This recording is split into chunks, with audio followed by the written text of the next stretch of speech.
बिस्मिल्लाहिर्रहमानिर्रहीम। अस्सलाम वालेकुम। उम्मीद है आप सब लोग खैरियत से हों। हमारी आज की वीडियो का टॉपिक है ज़िंदगी में 5 ऐसे राज जिन पर अमल करने से हम अपनी ज़िंदगी में कामयाबी हासिल कर सकते हैं और ज़िंदगी को अच्छे तरीके से गुजार सकते हैं। इन 5 में से सबसे पहला है जी शेयरिंग। इसमें हमने सबसे पहले ये सीखना है कि हम किस तरह दूसरों के साथ अपनी चीज़ें शेयर कर सकते हैं, किस तरह दूसरों को अपनी चीज़ें दे सकते हैं। तो इशफाक अहमद साहब फरमाते हैं कि जी अपने रिज़्क को धो कर खाया करो। तो एक आदमी ने उनसे सवाल पूछा कि यहाँ पर धोने का क्या मतलब है, कि पानी के साथ धोकर खाया करें। तो उन्होंने इसको एक्सप्लेन कर दिया कि यहाँ पर इस तरह धोने का मतलब नहीं है, यहाँ पर मतलब है कि दूसरों के साथ तकसीम करके खाया करो। ये मतलब है कि जिस टाइम आप किसी के साथ अपने रिस्क को तकसीम करते हो, किसी को दे देते हो अपने रिस्क में से कुछ हिस्सा, तो आपका रिस्क पाक हो जाता है, धुल जाता है नापाकी से। तो इसी वजह से हमें भी ज़िंदगी में दूसरों के साथ अपनी चीज़ें शेयर करके चलना चाहिए। ये है जी सबसे पहला राज ज़िंदगी में कामयाबी हासिल करने का। दूसरा राज है खुद एतमादी, जिसे हम सेल्फ कॉन्फिडेंस भी बोलते हैं। खुद एतमादी इंसान को अपने आप पर एतमाद होना चाहिए, अपने आप पर यकीन होना चाहिए कि मैं ज़िंदगी में कुछ ना कुछ कर लूँगा, कुछ ना कुछ बन जाऊँगा, या ये चीज़ मैं कर सकता हूँ। लेकिन आज हमारा माशरा कुछ इस तरह से बन गया है कि किसी को भी यकीन नहीं है कि कल को मैं क्या करूँगा, कल को मैं ये कर सकूँगा या नहीं कर सकूँगा। हर बंदे के अंदर इस चीज़ की कमी है कि वो अपने आप पर यकीन नहीं करता। आज हमारे माशरे में जो तलीमी निज़ाम नाफिज है उसमें भी यही सिखाया जाता है। बस यही चीज़ है कि पढ़ा दो किताबें जो निसाब का हिस्सा है, और जो टीचर्स हैं वो भी कुछ नहीं अपने स्टूडेंट्स को इस तरह का सिखाते कि आपको अपने आप पे यकीन होना चाहिए कि आप ये कर सकते हो। एक उस्ताद ने ये लिखा हुआ है कि अगर आप अपने तलबा को ये समझाने में कामयाब हो जाओ कि अगर तुम चाहो तो कमाल कर सकते हो, तो आपका कोई भी स्टूडेंट फेल नहीं होगा कभी भी। कोई भी स्टूडेंट ज़िंदगी में किसी भी मौके पर, सिर्फ पेपर्स में नहीं, ज़िंदगी में किसी भी मौके पर, किसी भी इम्तिहान में वो कामयाब ही होगा, कभी फेल नहीं होगा, कभी नाकाम नहीं होगा। लेकिन हमारा जो तलीमी निज़ाम है वो बहुत उल्टा है। वो सिर्फ अपनी किताबों को रट्टे लगवाने पे लगे हुए हैं। हर सब्जेक्ट का टीचर आता है, अपनी किताब पढ़ाता है और चला जाता है। इस वजह से इस टाइम हमें खुद एतमादी की बहुत ज़रूरत है, सेल्फ कॉन्फिडेंस हमारे अंदर बिल्ड करने की बहुत ज़रूरत है।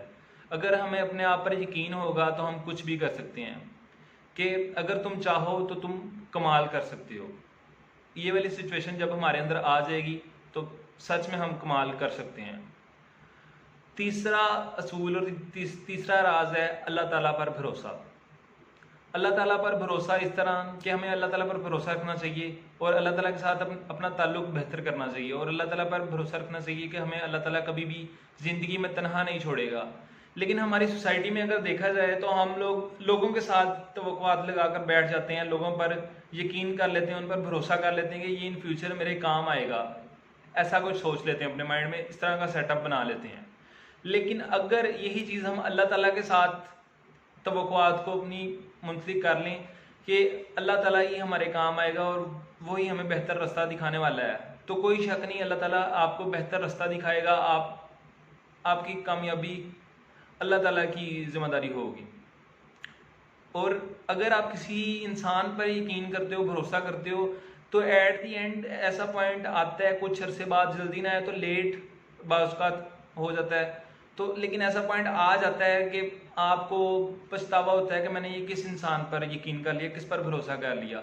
अगर यही चीज़ हम अल्लाह ताला पर भरोसा करें तो कभी भी अल्लाह हमारा भरोसा नहीं तोड़ता। कभी भी हमें इस तरह नहीं सोचना पड़ेगा कि जी अगर मैं ऐसा ना करता, या इस इंसान पर भरोसा कर लेता, या उस इंसान पर भरोसा कर लेता। इन चीज़ों से बेहतर है कि हम अल्लाह ताला पर भरोसा कर लें। इस वजह से हमें अल्लाह ताला के साथ अपना ताल्लुक बेहतर करने की ज़रूरत है। और चौथा राज है किताबें पढ़ना, बुक रीडिंग। तो अगर आज हम देखें, पूरा सर्वे किया जाए हमारे माशरे का, पाकिस्तान का, तो सिर्फ पाकिस्तान ऐसा वाहिद मुल्क है जहाँ पर किताबें नहीं पढ़ी जाती। अगर आप किसी भी मुल्क में चले जाएं, गोरों के मुल्क में चले जाएं, या किसी अरब मुल्क में चले जाएं, या आप इंडिया में देख लें, तो वहाँ पर भी किताबें छपती हैं और एक दिन में 1-1 लाख कॉपीज बिक जाती हैं उनकी किताबों की। लेकिन अगर पाकिस्तान को उठाकर देखा जाए, यहाँ पर ना तो किताबें बिकती हैं और ना ही यहाँ पर उस हिसाब के साथ ये किताबें मार्केट में आती हैं। यही वजह है कि हम लोग आज भी दूसरी कौमों से पीछे हैं। हमें किताबें पढ़नी चाहिए, किताबों के साथ दोस्ती कायम करनी। अशफाक अहमद साहब लिखते हैं कि जी अगर 2 लोग बैठ जाएं तो वो क्यों गिबत करते हैं दूसरों की। तो अगर हम लोग इस पे अपनी कोई राय दें या जवाब दें, तो हम लोग ये जवाब दे देते हैं कि जी वो उनकी आदत है, इस वजह से वो ऐसा करते हैं।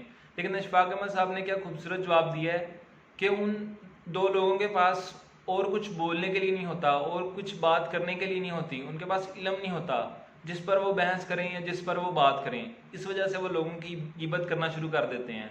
और अगर हम चाहते हैं कि हमारी ये आदत ख़त्म हो जाए, तो हमें किताबें पढ़ना होंगी और किताबों से दोस्ती करना पड़ेगी। एक अंग्रेज़ ने बहुत ही प्यारा जुमला बोला है कि रीडर्स आर लीडर्स, कि जो रीडर्स होते हैं वो लीडर्स होते हैं। ये ज़रूरी नहीं है कि जो सियासतदान हैं वो ही लीडर्स हैं। इससे हट के आप ज़िंदगी में किसी भी पेशे को देख लें, किसी भी प्रोफेशन में चले जाएं, वहाँ पर कुछ लोग होते हैं जो उस पेशे को चलाते हैं, उस प्रोफेशन को चलाते हैं, वो लीडर्स, उन्हें भी लीडर्स बोला जाता है। तो इस बेस पे हमें भी बुक रीडिंग की तरफ जाना चाहिए और हमें अच्छी आदत अपनानी चाहिए। 5वां राज वो ये है कि कभी भी किसी को फॉलो नहीं करना चाहिए, किसी भी ट्रेंड को फॉलो नहीं करना चाहिए। कि आज हम देखते हैं अपनी सोसाइटी में लोग ये बोल देते हैं कि आजकल ये चीज़ ट्रेंडिंग पे है, इसलिए मैं इस चीज़ को फॉलो कर रहा हूँ, इसलिए इस चीज़ की तरफ जा रहा हूँ, या इस वजह से इस डिग्री में मैंने एडमिशन ले लिया है। लेकिन हमें ये देखना चाहिए कि हमारा क्या टैलेंट है, हमारे अंदर क्या खसूसियत है, उस चीज़ की तरफ जाओ, ना कि उस चीज़ की तरफ जाओ जिस चीज़ का ट्रेंड है, जो चीज़ इस टाइम मार्केट में इन है। लोग ये बोल देते हैं कि जी ये चीज़ इस टाइम इस चीज़ का स्कोप है मार्केट में, इस डिग्री का स्कोप है। मैं बोलता हूँ कि किसी भी डिग्री का, किसी भी शोबे का कोई स्कोप नहीं होता, इंसान का अपना स्कोप होता है। इंसान खुद में एक स्कोप रखता है। अगर तो आप अपने टैलेंट पे, अपनी काबिलियत पे पूरी ग्रिप रखते हो, तो आपको कहीं पे भी जाके कुछ भी आप कर सकते हो। कोई अगर आप जॉब करना चाह रहे हो तो आप जॉब कर सकते हो, बिजनेस करना चाह रहे हो तो बिजनेस कर सकते हो, लेकिन सिर्फ इस बेस पे कि जो आपकी खसूसियत है, जो आपका टैलेंट है, आपकी उसके ऊपर ग्रिप होनी चाहिए। लेकिन बहुत से लोग ऐसे हैं, उन्हें इस चीज़ का पता ही नहीं है कि उनके अंदर क्या टैलेंट पाया जाता है, उनके अंदर क्या खसूसियत है।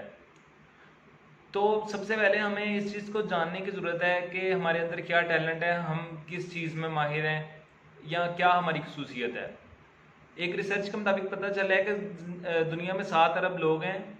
अगर इन लोगों को डिवाइड किया जाए इनके टैलेंट की बेस पे, तो 34 कैटेगरी बनेंगी इनके टैलेंट के बेस पे। अगर इन्हें डिवाइड किया जाए, मतलब कि 34 टैलेंट्स टोटल हैं जो कि इस दुनिया में पाए जाते हैं। इसी तरह हर इंसान में 1 या 2 टैलेंट उन 34 में से पाए जाते हैं। लेकिन फिर वही बात आ जाती है कि बहुत से लोगों को इस चीज़ का पता ही नहीं है कि हमारे अंदर क्या टैलेंट है। इकबाल का एक शेर है, बहुत ही खूबसूरत, याद आ गया, अपने मन में डूबकर पाजा सुरागे जिंदगी। अगर इस शेर को भी गौर से देखा जाए और इसको सोचा जाए, तो इसमें भी इकबाल यही कहने की कोशिश कर रहे हैं कि अपने अंदर डूबकर देख कि तुम्हारे अंदर क्या खसूसियत है, फिर ही तुम जिंदगी को सही तरीके से गुजार सकोगे। ये थे जी हमारे आज के 5 राज, जिनके ज़रिए हम अपनी ज़िंदगी को बेहतर और कामयाब बना सकते हैं और हम अपनी ज़िंदगी को कामयाबी की तरफ गामजन कर सकते हैं। अब आखिर पर एक और बात मैं ऐड करना चाह रहा हूँ कि मैंने अपनी ज़िंदगी में बहुत से लोगों को, और आप भी इस बात से एग्री करेंगे, बहुत से ऐसे लोगों को कामयाब होते देखा है कि जो कि ज़िंदगी में कुछ भी नहीं करते, कोई मेहनत इतनी खास नहीं करते, बहुत ज़्यादा लाइक नहीं होते, उनका IQ लेवल बहुत अच्छा नहीं होता। उसके पीछे क्या वजह है? उसके पीछे अगर देखा जाए और सर्च किया जाए तो ये एक ही वजह मिलती है, उनके माँ बाप, उनके बुज़ुर्गों की दुआ। तो हमें भी चाहिए कि हम अपने वालिदैन के साथ, अपने बुज़ुर्गों के साथ अच्छा रवैया रखें और उन्हें हमेशा खुश रखें और उनसे दुआएं लें। कभी भी उन्हें तंग वगैरह ना करें जिसकी वजह से वो हमसे परेशान हो जाएं या हमसे तंग आ जाएं। अपने बुज़ुर्गों की खिदमत करनी चाहिए और उनसे दुआएं लेनी चाहिए। ये जो दुआएं होती हैं ये इंसान की किस्मत को बदल देती हैं और इंसान की ज़िंदगी को टोटली बदल देती हैं। कभी इंसान ने सोचा नहीं होता, वो सब कुछ इन दुआओं की निस्बत से, इन दुआओं की वजह से इंसान को मिल जाता है। तो हमें अपने बुज़ुर्गों की खिदमत करनी चाहिए और उनकी कदर करनी चाहिए और अल्लाह ताला और नबी के रास्तों पर चलना चाहिए। ये थी हमारी जी आज की वीडियो। अगर अच्छी लगी हो तो लाइक करें, शेयर करें और कमेंट करें। और अगर आप भी किसी टॉपिक पर कोई डिस्कशन या कोई गाइडेंस आपको किसी टॉपिक पर चाहिए तो आप नीचे कमेंट कर सकते हैं, तो इंशाल्लाह आपके उस टॉपिक पर भी हम वीडियो बना देंगे। ये थी हमारी आज की वीडियो। अल्लाह हाफिज़।